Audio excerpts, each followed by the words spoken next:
আসসালামু আলাইকুম। আজ তৈরি করব হোমমেড কাসুন্দি।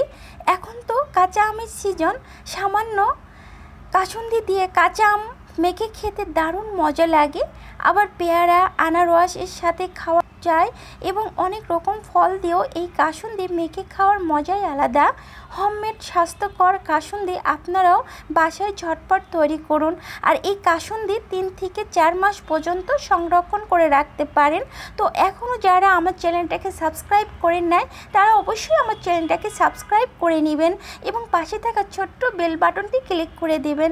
তো আমার এই কাসুন্দি তৈরি করতে যা যা লাগছে সেটা আজ আমি আপনাদের সাথে শেয়ার করব। তো চলুন দেখে নেওয়া যাক। এদিকে আমি 2টা আম নিয়েছি। আমটা আমি ছিলে পরিষ্কার করে নিব। আমগুলা এবার আমি ছিলে পরিষ্কার করে নিচ্ছি। এরকম ছোট ছোট করে আমগুলো আমি কেটে নেব। কিউব করে কেটে নিতে হবে। এইভাবে সব আমগুলো আমি কিউব করে কেটে নিব।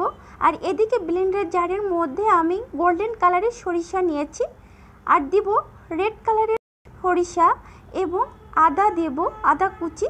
আর এখানে অ্যাড করব 1 চা চামচ হলুদের গুঁড়া কালার আসার জন্য। আর এখানে অ্যাড করে দেব কাঁচা মরিচ। কাঁচা মরিচটা আপনারা আপনাদের স্বাদ মতো দিবেন। আর কিউব করে কেটে রাখা কাঁচা আম আর সামান্য পানি অ্যাড করে আমি এটা এখন ব্লেন্ডার পেস্ট করব। তো ব্লেন্ডার করা হয়ে গেছে। এদিকে একটি ফ্রাই প্যানে আমি সরিষার তেলটা দিয়ে আমি এই পেস্টটা ঢেলে দিয়ে অনবরত নাড়তেই থাকবো। যখন এরকম নেড়ে চেড়ে তেল এবং এই মিশ্রণটি একসাথে হয়ে যাবে তখন আমি ব্লেন্ডার জারটা ধুয়ে একটু পানি অ্যাড করে দিব আর স্বাদ মতো চিনি অ্যাড করে দিচ্ছি এবং স্বাদ মতো দেব লবণ দিয়ে আমি ভালো করে এইভাবে মিশিয়ে নেব।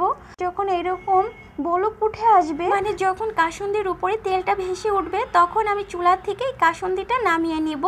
আর ঠান্ডা ঠান্ডা করে এবার আমি সার্ভিং ডিশে সার্ভ করে নিচ্ছি। একটি চামচের সাহায্যে আমি কাসুন্দিটা তুলে দেখাচ্ছি। দেখেন কতটা লবণীয় হয়েছে। এই কাসুন্দিটা আপনারা 3 থেকে 4 মাস সংরক্ষণ করে রাখতে পারে। এই কাসুন্দির রেসিপি আপনাদের কেমন লাগলো অবশ্যই আমাকে কমেন্টে জানাবেন। আল্লাহ হাফেজ, আসসালামু আলাইকুম।